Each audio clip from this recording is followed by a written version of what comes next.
Shalom saudara yang kami kasihi, di dalam nama Tuhan Yesus Kristus dimanapun kita berada. Kami berdoa kita semua tetap di dalam keadaan sehat, di dalam lindungan kasih Tuhan. Saudara-saudara, hari ini kita akan mendengarkan firman Tuhan yang tertulis dalam Filemon pasal yang pertama ayat yang ke-8 sampai ke-17. Namun sebelum itu, mari kita satukan hati kita berdoa kepada Tuhan, kita berdoa. Ya Allah Bapa pengasih Tuhan kami, puji dan syukur Tuhan, kami panjatkan kehadirat-Mu karena kasih setia Tuhan yang menyertai kami hingga hari ini, sehingga kami boleh memperoleh nafas kehidupan, dan lewat setiap berkat-Mu tersebut kami juga boleh bersujud di hadapan Tuhan hari ini untuk duduk mendengarkan firman Tuhan, mendengarkan pengajaran-Mu lewat firman-Mu yang tertulis dalam kitab Filemon.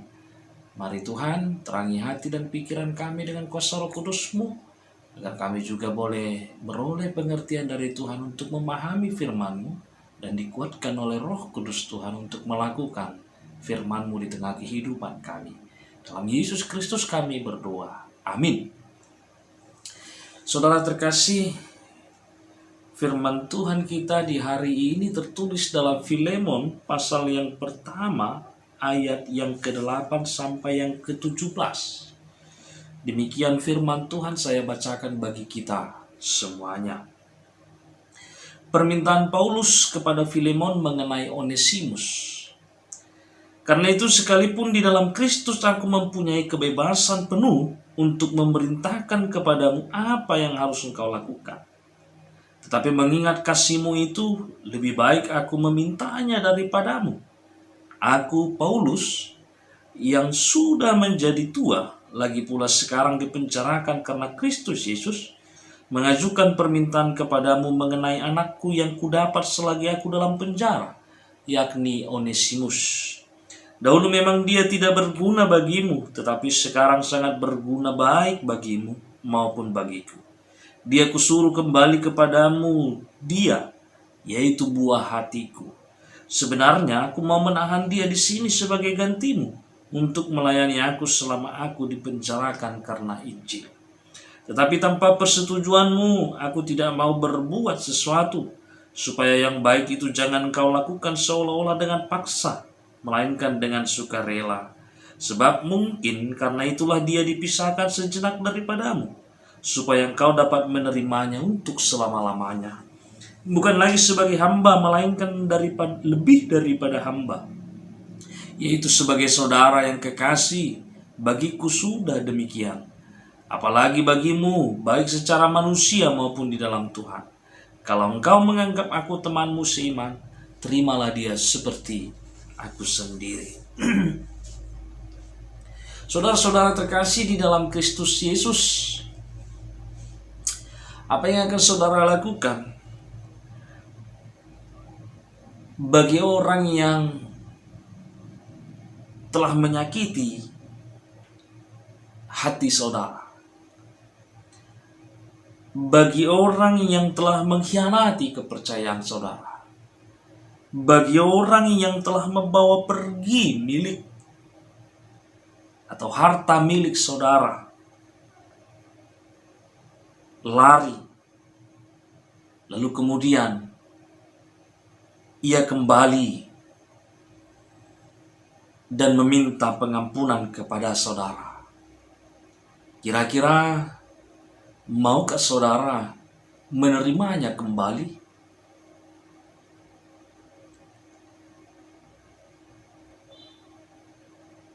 Saudara-saudara terkasih, biasanya naluri kemanusiaan kita akan berkata bagi mereka yang telah menyakiti kita, bagi mereka yang telah mengkhianati kepercayaan kita, dengan satu kalimat: tiada maaf bagimu.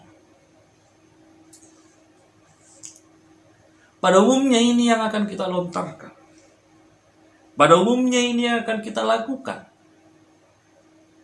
sebagai manusia kepada mereka yang telah berbuat jahat, yang telah menyakiti kita dan berbuat yang tidak baik bagi kita.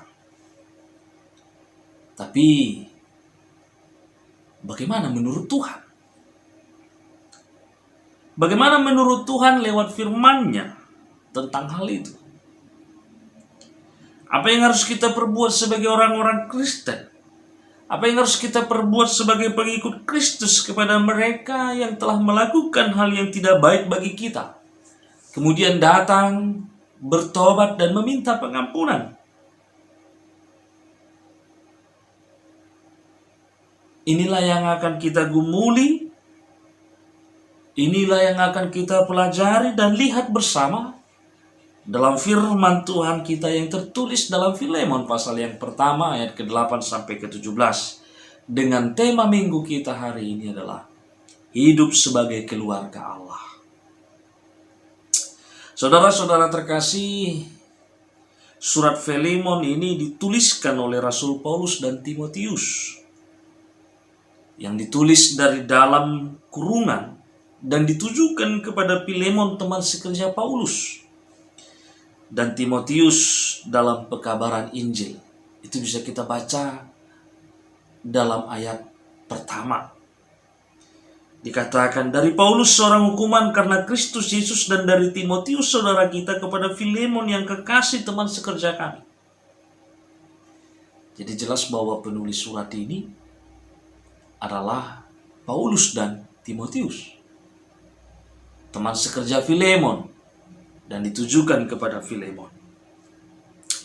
Lalu apa isi kitab Filemon ini? Secara umum, kitab Filemon berisikan permohonan Paulus kepada Filemon.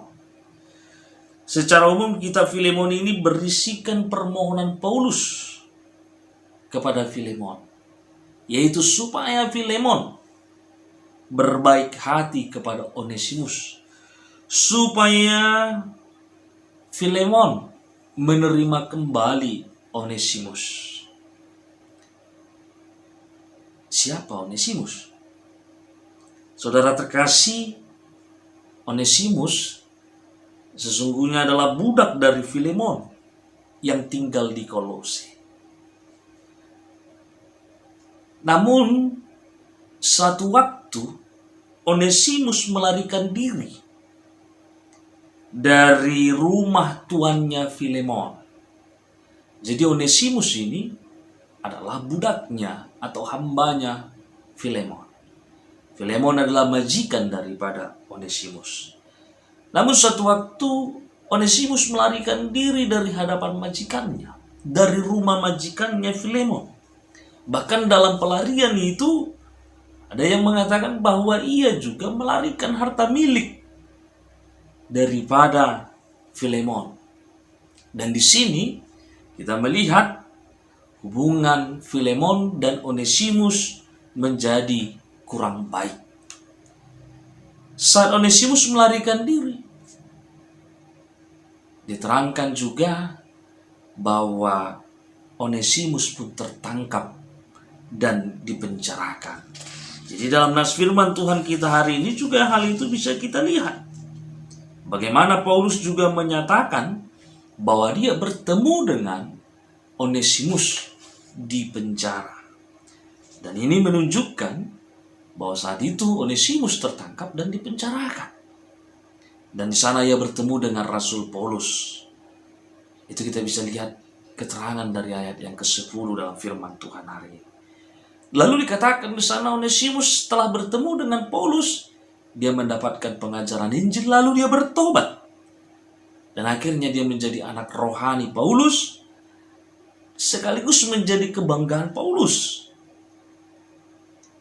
Hal itu ditunjukkan Paulus lewat kata yang disematkan Paulus kepada Onesimus, anakku dan buah hatiku. Inilah yang dilekatkan Paulus menyebut Onesimus di hadapan Filemon. Itu bisa kita lihat di ayat ke-10 dan ayat yang ke-12. Setelah Onesimus bertemu dengan Paulus, Onesimus mendapatkan pengajaran Injil, lalu Onesimus pun bertobat dan dia menjadi kesayangan, kebanggaan dari Paulus. Lalu karena itu Paulus menaruh harapan kepada Onesimus. Ia ingin Onesimus ini ikut membantunya dalam pelayanan pekabaran Injil. Kita boleh baca dalam ayat yang ke-13. Namun ada satu hal yang Paulus tahu, bahwa hukum yang berlaku saat itu tentang budak, tentang hamba, yaitu orang yang menyembunyikan hamba atau menyembunyikan budak yang melarikan diri, akan terkena hukuman di dalam kekaisaran Romawi. Dan Paulus juga sadar bahwa jika ia mengambil Onesimus, budaknya Filemon, tanpa memberitakan kepada Filemon, itu juga akan mengancam hubungan baik antara Paulus dengan Filemon dan juga antara Paulus, Filemon, dan Onesimus. Jadi Paulus tidak ingin melakukan itu. Dia tetap ingin hubungannya baik dengan Filemon. Dan juga hubungan Filemon dengan Onesimus juga tetap baik. Begitu juga dengan mereka bertiga. Lalu Paulus juga ingin supaya Filemon juga tidak melakukan itu dengan terpaksa, tapi memang betul-betul dengan sukarela. Karena itu Paulus menuliskan surat ini dan menyampaikan pertemuannya dengan Onesimus. Dan apa yang telah terjadi dengan Onesimus, bagaimana perkembangannya saat itu. Dengan perkembangan yang dilihat oleh Paulus, maka Paulus meminta kepada Filemon untuk menerimanya kembali dalam kehidupan Filemon. Karena Paulus sadar, Paulus tahu bahwa Onesimus akan menjadi berguna dan lebih berguna bagi Filemon dalam pelayanannya, terutama dalam pelayanan Injil. Paulus meminta Filemon untuk menerimanya kembali dalam kehidupan Filemon. Bukan lagi menerimanya sebagai hamba, tapi juga menerima Onesimus lebih daripada hamba, yaitu sebagai saudara di dalam manusia dan juga saudara di dalam Tuhan. Maka dari kisah ini kita melihat bahwa secara umum atau garis besar kitab ini, Paulus meminta supaya Filemon menerima kembali Onesimus yang telah menyakitinya dahulu dan kini telah bertobat di dalam kasih Tuhan yang mengampuni dan mempersatukan mereka sebagai saudara di dalam keluarga Allah. Saudara-saudara terkasih di dalam Kristus Yesus, melalui firman Tuhan ini, melalui kisah Filemon dan Onesimus dan permohonan Paulus kepada Filemon tentang Onesimus, kita dapat melihat pengajaran Tuhan lewat Rasul Paulus tentang cara hidup orang Kristen. Kita dapat melihat pengajaran Tuhan lewat Rasul Paulus tentang cara hidup orang Kristen dalam menghadapi orang lain yang bersalah kepada kita. Sekali lagi kami katakan, dari kisah ini, lewat firman ini, lewat surat Paulus kepada Filemon tentang Onesimus ini, kita dapat melihat satu pengajaran Tuhan lewat Rasul Paulus bagaimana atau tentang cara hidup orang Kristen dalam menerima orang lain atau dalam menghadapi orang lain yang bersalah kepada kita. Pertama, Tuhan mengajari kita dalam menghadapi orang yang telah berbuat salah kepada kita, supaya kita tidak menghakiminya. Supaya kita tidak menghakiminya. Saudara-saudara yang kami kasihi, seringkali ketika kita bertemu dengan orang, apalagi kita bertemu dengan orang yang menyakiti hati kita atau yang telah berbuat jahat dengan kita, sering kita sebagai manusia menjudge bahwa seseorang itu tidak akan berubah selama-lamanya. Dia akan terus menjadi jahat dan menjadi jahat sampai selamanya. Sehingga akhirnya dengan prinsip itu, dengan gaya hidup itu, kita tidak lagi memberi ruang, tidak lagi memberi tempat, tidak lagi memberi kesempatan bagi orang tersebut untuk hadir dalam kehidupan kita, sebagai saudara kita, sebagai keluarga kita, di tengah-tengah kehidupan kita. Namun hari ini, lewat kisah Onesimus, hambanya Filemon, yang bertobat dalam pertemuannya dengan Paulus di penjara, kita dapat belajar bahwa setiap orang mempunyai kesempatan untuk berubah menjadi lebih baik ketika dia mau bertobat. Bahwa setiap orang mempunyai kesempatan untuk berubah menjadi lebih baik ketika dia mau atau ketika dia mengalami pertobatan. Artinya tidak selamanya hitam itu akan terus hitam, tapi hitam itu bisa menjadi putih ketika ada pembaharuan. Demikianlah dengan kehidupan seseorang. Tidak selamanya yang jahat kita lihat hari ini akan jahat selamanya. Namun dalam sebuah pertobatan, yang jahat dapat menjadi baik kembali perilakunya. Dalam sebuah pertobatan, yang jahat akan dapat kembali kepada jalan yang benar. Maka dari itu saudara-saudara terkasih, yang pertama yang mau diingatkan oleh Tuhan, bagaimana kita menyikapi orang lain yang bersalah dengan kita. Sebagai orang Kristen, pertama mari kita tidak menjudge dulu kehidupan mereka. Mari kita tidak menghakimi mereka dalam kehidupan kita. Yang kedua, pengajaran Tuhan kepada kita sebagai orang Kristen dalam menghadapi orang yang bersalah kepada kita lewat kisah Filemon dan Onesimus ini melalui Rasul Paulus, yaitu kita harus mau menerimanya menjadi saudara kita di dalam Tuhan. Menerimanya menjadi saudara di dalam Tuhan. Saudara-saudara terkasih, saat seorang bersalah kepada kita, satu hal yang paling sulit untuk kita lakukan adalah memaafkannya dan menerimanya kembali dalam hidup kita. Kadang-kadang sulit kita untuk mengampuninya. Kalaupun kita mengampuninya, ya kita tidak bisa lagi seperti dulu. Seperti seorang saudara hidup dalam kerapan satu dengan yang lainnya. Ya mungkin oleh karena perbuatan yang tidak baik itu, akhirnya kehidupan kita dengan mereka hanyalah sekedar ya sehelu, cukup tahu. Nah saudara-saudara terkasih, hari ini Tuhan mengajarkan kita melalui surat Rasul Paulus kepada Filemon, saat Paulus memohon kepada Filemon untuk menerima kembali Onesimus, hambanya yang telah melarikan diri dari rumahnya membawa hartanya.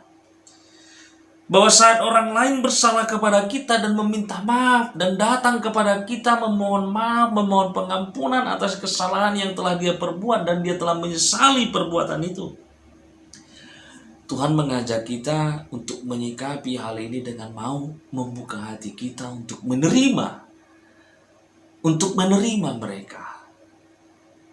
Bukan saja sebagai saudara dalam manusia, tapi dikatakan oleh Tuhan sebagai saudara di dalam Tuhan. Artinya bukan saja sebagai saudara yang terikat dalam hubungan darah dan daging, tapi lebih dari situ, lebih dari darah dan daging hubungan kita dengan mereka. Menjadi saudara di dalam Tuhan. Menjadi saudara yang dipersatukan di dalam iman dan juga di dalam kasih Kristus. Menjadi sebuah keluarga di dalam keluarga Allah, yang bisa saling menerima satu dengan yang lainnya di dalam segala kekurangan, di dalam segala kelemahan, yang bisa saling melengkapi, yang bisa saling mengampuni. Lalu kemudian yang ketiga, apa yang Tuhan ajarkan bagi kita lewat firman Tuhan ini dalam menghadapi orang lain yang bersalah kepada kita, yaitu tidak boleh ada dendam, namun ampunilah. Tidak boleh ada dendam dalam hidup orang Kristen menghadapi orang yang bersalah kepada kita. Tapi apa yang harus ada? Pengampunan. Saat orang lain bersalah kepada kita, maka sebagai orang Kristen kita haruslah menghadapinya dengan pengampunan, bukan dendam. Itulah yang diminta oleh Paulus kepada Filemon tentang Onesimus. Supaya Filemon mengampuni Onesimus dan menerimanya kembali. Bahkan Paulus katakan, bukan lagi menerimanya sebagai budak atau hambanya, tapi lebih daripada hamba, yaitu sebagai saudara di dalam manusia dan di dalam Tuhan. Demikianlah Tuhan juga mengajak kita sebagai orang Kristen menghadapi orang lain yang bersalah kepada kita, supaya kita tidak memberikan dendam, tapi kita memberikan pengampunan dan membuang jauh sikap dendam dari hati dan kehidupan kita. Saudara-saudara terkasih di dalam nama Tuhan Yesus Kristus, tema minggu kita hari ini adalah hidup sebagai keluarga Allah. Hidup sebagai keluarga Allah artinya tidak hidup sebagai keluarga manusia di dunia ini, yaitu yang dibangun oleh hubungan darah dan daging, yang semata-mata hubungan kita hanya dipersatukan oleh karena hubungan darah dan daging. Namun hidup sebagai keluarga Allah adalah hidup yang dibangun dari iman dan kasih Kristus. Dari iman dan kasih serta ketaatan kita yang melakukan kehendak Bapa dalam hidup kita. Karena kita tahu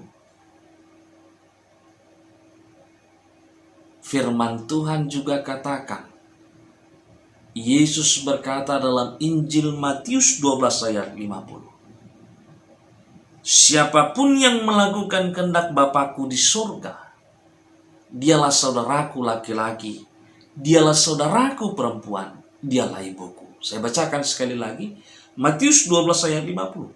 Siapa yang melakukan kehendak Bapakku di surga, dialah saudaraku laki-laki, dialah saudaraku perempuan, dialah ibuku. Untuk itu saudara terkasih, melalui firman Tuhan hari ini, sebagai keluarga Allah, marilah kita tidak menghakimi orang lain dalam setiap kehidupan kita. Marilah kita menerima orang lain menjadi saudara kita di dalam Tuhan, dengan membuka hati kita untuk memberikan pengampunan bagi orang lain yang bersalah kepada kita. Karena itulah kehendak Bapa di surga bagi kita anak-anaknya. Dan itulah yang dilakukan oleh Allah dalam Kristus Yesus bagi kita, yakni dengan mau berkorban, memberikan pengampunan bagi kita lewat pengorbanannya di atas kayu salib. Dan itulah kehendak Bapa dalam kehidupan kita sebagai anak-anaknya. Dan marilah kita lakukan hal itu di tengah-tengah kehidupan kita, di mana kita tidak menghakimi orang yang bersalah kepada kita, dan kita tidak menyimpan dendam, tapi kita mau memberikan pengampunan bagi mereka yang bersalah kepada kita dan menerima mereka menjadi saudara di dalam setiap kehidupan kita yang terdapat di dalam Tuhan kita Yesus Kristus. Demikianlah kita sebagai keluarga Allah di dalam setiap kehidupan kita. Selamat hari Minggu. Tuhan Yesus memberkati kita. Amin. Kita bersatu dalam doa. Bapa pengasih Tuhan kami, terima kasih buat firman-Mu hari ini. Sebab oleh firman Tuhan Engkau mengajari kami bagaimana kami harus bersikap dan menghadapi orang yang bersalah bagi kami sebagai pengikut-pengikut Tuhan. Tuhan, Kau ajarkan kami dalam firman-Mu hari ini lewat kisah Paulus yang bermohon kepada Filemon tentang Onesimus, budaknya, hambanya yang telah melarikan diri, yang telah mengecewakan Filemon saat itu, dan telah mengalami pertobatan lewat pelayanan Injil yang dilakukan Rasul Paulus dalam pertemuan mereka di penjara. Engkau melalui firman-Mu hari ini, sebagaimana Paulus bermohon kepada Filemon untuk menerima Onesimus kembali sebagai saudara dalam Tuhan dan menyambutnya di dalam kehidupannya. Engkau juga mengajari kami, Tuhan, supaya kami juga menjadi pengikut-pengikut Tuhan, anak-anak-Mu yang hidup di dalam keluarga-Mu, sebagai orang-orang yang selalu mau membuka hati kami untuk memberikan pengampunan bagi orang lain yang bersalah kepada kami, dan tidak membiarkan hati kami jatuh ke dalam kehidupan yang suka menghakimi, sehingga dalam penghakiman-penghakiman yang kami berikan, akhirnya hati kami menjadi tertutup untuk menerima orang lain dalam kehidupan kami. Tapi hari ini Kau ajarkan kami, Tuhan, supaya kami boleh membuka hati kami untuk menerima orang lain dan memberikan kesempatan bagi orang lain untuk mengalami pertobatan dalam kehidupan mereka. Karena sebagaimana yang Kau perlihatkan dalam firman-Mu hari ini, bahwa setiap orang punya kesempatan untuk menjadi lebih baik dalam kehidupannya. Kiranya itulah yang boleh tertanam dalam hati kami dalam memandang dan menghadapi orang yang bersalah kepada kami. Sehingga hati kami boleh terbuka untuk menerima mereka kembali, mengampuni mereka, dan kami tidak menyimpan dendam dalam setiap hati dan pikiran kami. Tetapi kami boleh hidup sebagai saudara dalam Tuhan, yang senantiasa melakukan kehendak-kehendak-Mu. Dan itulah tandanya kami hidup sebagai keluarga di dalam keluarga Tuhan. Karena firman-Mu katakan, mereka yang melakukan kehendak Bapa yang di surga, itulah yang menjadi saudara laki-laki, saudara perempuan, dan ibu bagimu.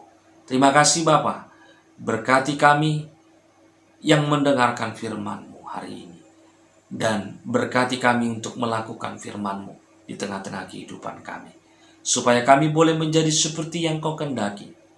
Lewat pertolongan kuasa Roh Kudus-Mu, kami dikuatkan dan dimampukan untuk mengampuni orang yang bersalah kepada kami, dan menerima mereka sebagai saudara dalam hidup kami, dan membuang segala dendam dalam hati dan pikiran kami, sehingga kami boleh berdamai satu dengan yang lainnya, dan kami juga boleh menikmati damai sejahtera-Mu di tengah kehidupan kami. Dan biarlah kasih Kristus menjadi landasan bagi kami untuk bisa mengampuni orang lain yang bersalah kepada kami. Karena melalui kasih Kristus tersebut, kami juga semakin menyadari bahwa kami juga adalah orang-orang berdosa yang telah diampuni oleh Tuhan. Sehingga dengan itu, kami juga boleh mengampuni mereka yang bersalah kepada kami di dalam kehidupan kami. Kami boleh dikuatkan dan dimampukan untuk melakukan firman-Mu hari ini yang kami dengarkan. Terima kasih Bapa buat firman-Mu, dan biarlah nama-Mu yang dipermuliakan di setiap pemberitaan firman-Mu hari ini. Dalam Yesus Kristus kami berdoa dan mengucap syukur. Amin. Selamat hari Minggu buat kita semua. Tuhan Yesus memberkati.